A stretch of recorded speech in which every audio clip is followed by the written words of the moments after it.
A big part of why I love the sport of football is that it brings families together. For example, the Kelce brothers. I mean, what a season they both had. Meeting in Super Bowl 57. The Kelces are now an impressive 3-2 all-time in the Super Bowl. How a two-star recruit became the GOAT of the NFL.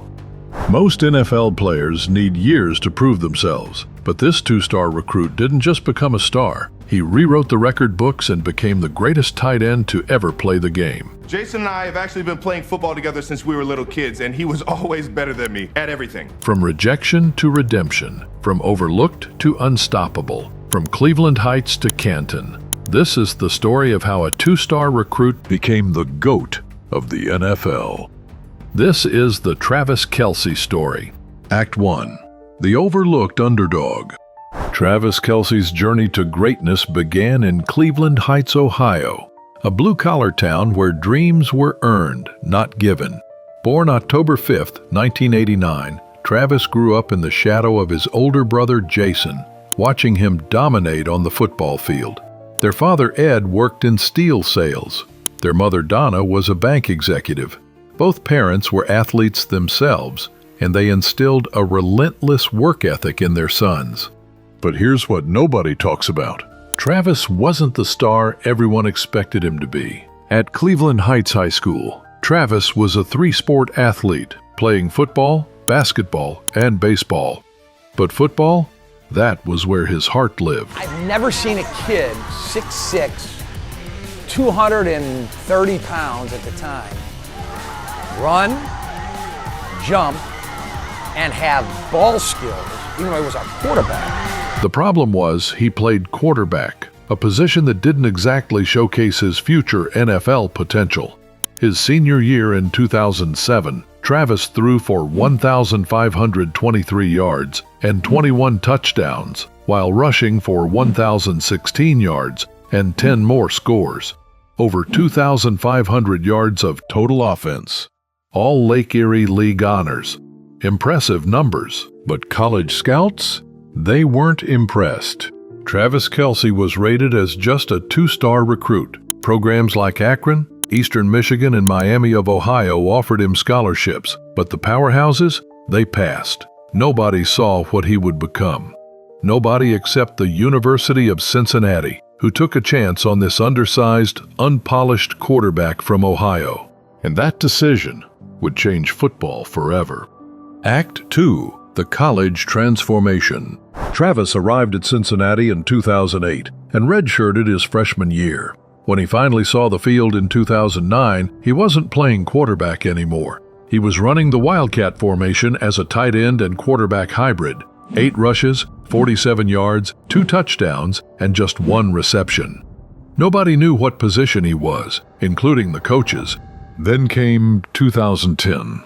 And Travis's first major adversity. He was suspended for the entire season after violating team rules, testing positive for marijuana. And then when we were in college, I actually got kicked off the team because I tested positive for marijuana. His dream was on the brink of collapse. His NFL hopes? They seemed dead in the water. But champions aren't defined by their mistakes. They're defined by how they respond. Travis came back in 2011 with a fire inside him. He moved to tight end full-time and caught 13 passes for 150 yards and 2 touchdowns. Solid, not spectacular, but it was his senior year in 2012 that changed everything. Travis exploded for 45 receptions, 722 yards, and 8 touchdowns, setting a Cincinnati single-season record for receiving yards by a tight end. His 78-yard touchdown against Fordham showed his game-breaking speed. His blocking was violent. His hands were reliable.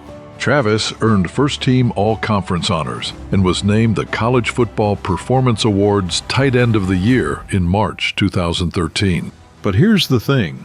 NFL scouts still had questions. The suspension lingered over his head. Teams worried about his character, his discipline, his commitment. Multiple teams passed on him in the draft. What the heck is going on? Like, why can't a team just take a chance on me? But one man saw something different. And I get caught up like, oh, this this is Andy Reid? Like, hey, coach, how are you? I'm doing good. Tells me, are you going to screw up this opportunity if I take you? And I'm stuttering. I don't even know how to answer the question. Coach, I'm going to give you everything that I have. Andy Reid, the newly hired head coach of the Kansas City Chiefs, believed in Travis Kelce. Reid had coached Travis's brother Jason in Philadelphia. He knew the Kelce family. He knew their DNA. Reid told his GM John Dorsey that Travis was a first-round talent with character concerns, but that he could handle him. I knew a lot about him and the footloose and fancy freeness of his personality. Sometimes you got to establish some things right there. Jason Kelce vouched for his little brother personally, and on April 26, 2013, the Kansas City Chiefs selected Travis Kelce in the third round, 63rd overall. With the 63rd pick in the 2013 NFL Draft, the Kansas City Chiefs select Travis Kelce, tight end, Cincinnati. 4 tight ends were drafted before him: Tyler Eifert, Gavin Escobar, Zach Ertz, Vance McDonald. All of them would go on to have NFL careers, but only one would become immortal. Coach Reid says, welcome to the Kansas City Chiefs. Act 3. The NFL arrival. Travis's rookie year didn't go as planned. A knee injury required microfracture surgery, placing him on injured reserve. He played just one special teams snap all season. The doubters got louder. Was this kid going to bust? But in 2014, Travis silenced every single critic. He played all 16 games and finished with 67 receptions for 862 yards and 5 touchdowns, leading all Chiefs receivers. His first NFL touchdown came against Miami on a 20-yard grab. His first 100-yard game came against Arizona with 110 yards on 7 catches. He was physical, explosive, relentless. Travis Kelce wasn't just a tight end. He was a matchup nightmare. In 2015, he earned his first Pro Bowl selection with 72 catches for 875 yards and 5 touchdowns. In the playoffs, he torched the Texans for 128 yards in the wild-card round. The league was on notice. But 2016, that's when Travis Kelce became elite.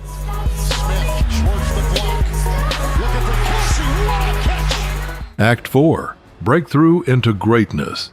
The 2016 season was Travis's coronation. He caught 85 receptions for 1,125 yards and 4 touchdowns, leading all NFL tight ends in receiving yards. He became just the 3rd tight end in history to record 4 consecutive 100-yard games, joining Jimmy Graham and Chiefs legend Tony Gonzalez. He was named first-team All-Pro and earned his 2nd Pro Bowl selection. Travis had arrived, but he was just getting started.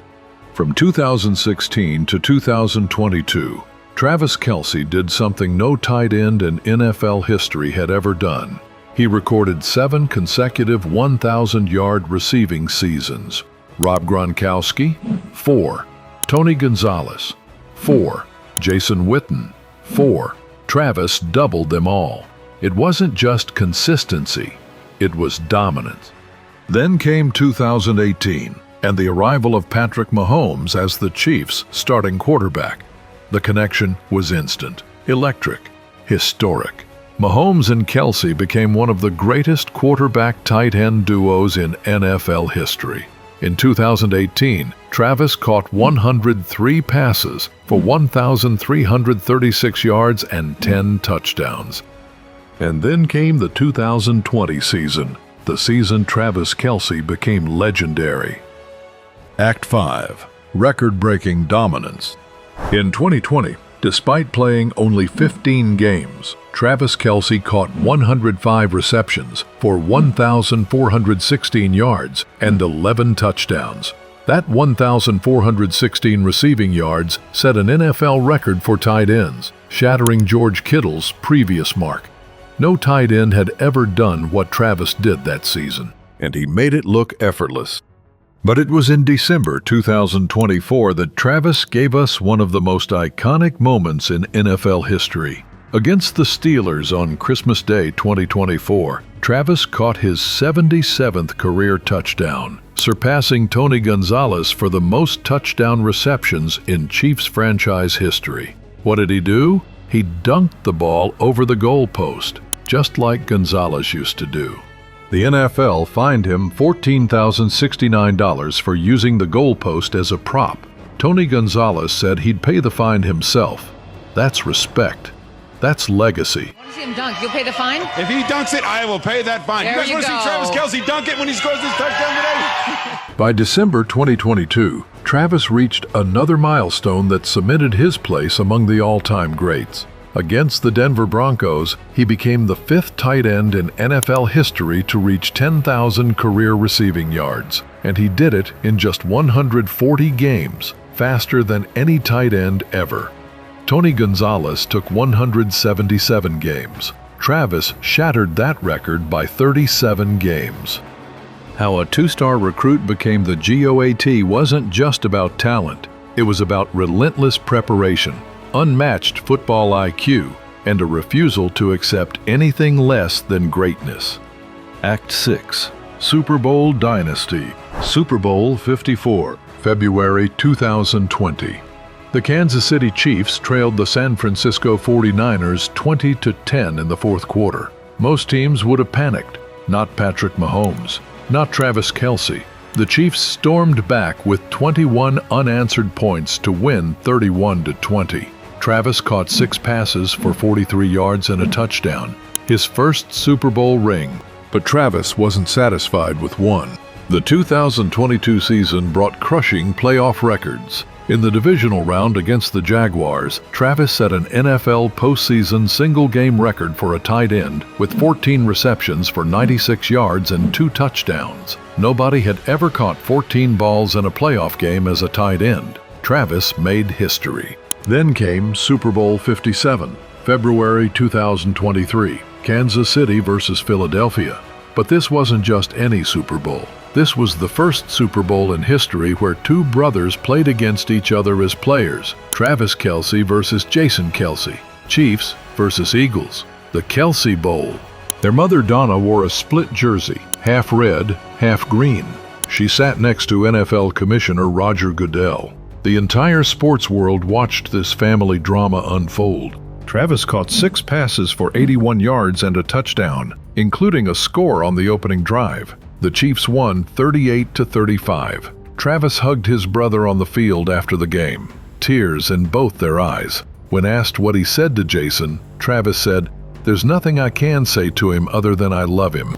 There's nothing really I could say to him other than I love him, and he played a hell of a year, a hell of a season. 2 Super Bowl rings, but Travis still wasn't done. Act 7. Back-to-back champion. Super Bowl 58. February 2024, Kansas City versus San Francisco in a rematch from 4 years earlier. This time, the game went to overtime, only the second Super Bowl ever to do so. Travis started slow, just 1 catch for 1 yard in the first half. Cameras caught him screaming at Andy Reid on the sideline after a fumble, nearly knocking the 65-year-old coach off his feet.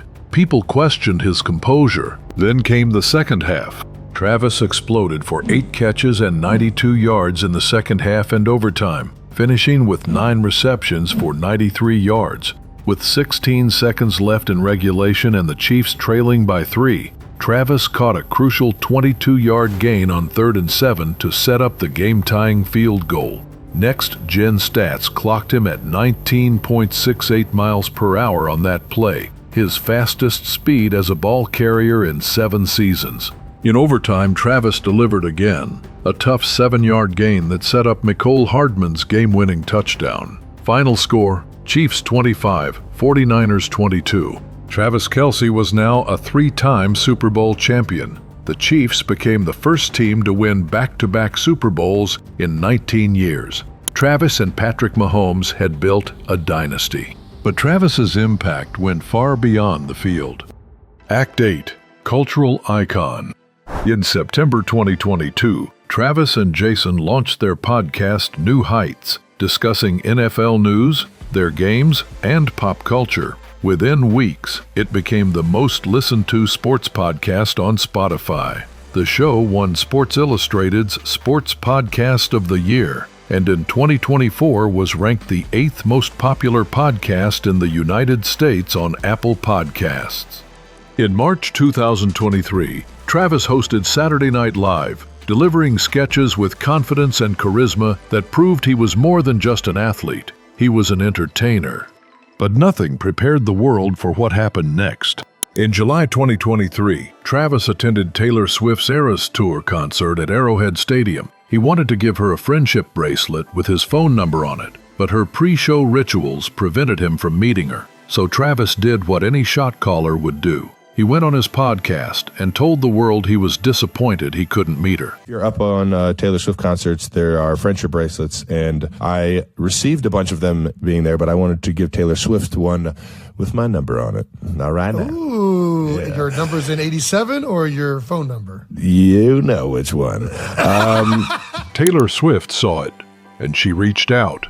By September 2023, Taylor was attending Chiefs games. The NFL's TV ratings exploded. The Chiefs-Bears game drew record viewership. The Chiefs-Jets game averaged 27 million viewers, the most watched Sunday night program since the previous Super Bowl. A Chiefs-Bills playoff game in January 2024 became the most watched divisional playoff game in NFL history. Travis and Taylor's relationship became one of the most talked about stories in sports and entertainment. She attended his games. He traveled to her concerts. They supported each other publicly and authentically.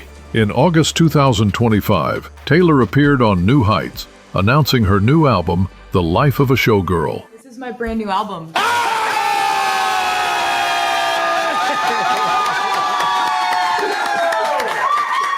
got TS12, baby.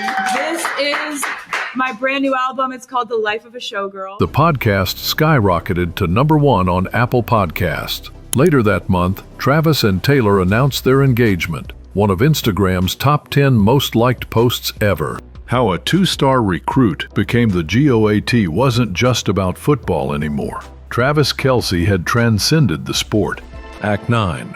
Franchise records and legacy. Let's talk numbers, because Travis Kelce owns them all.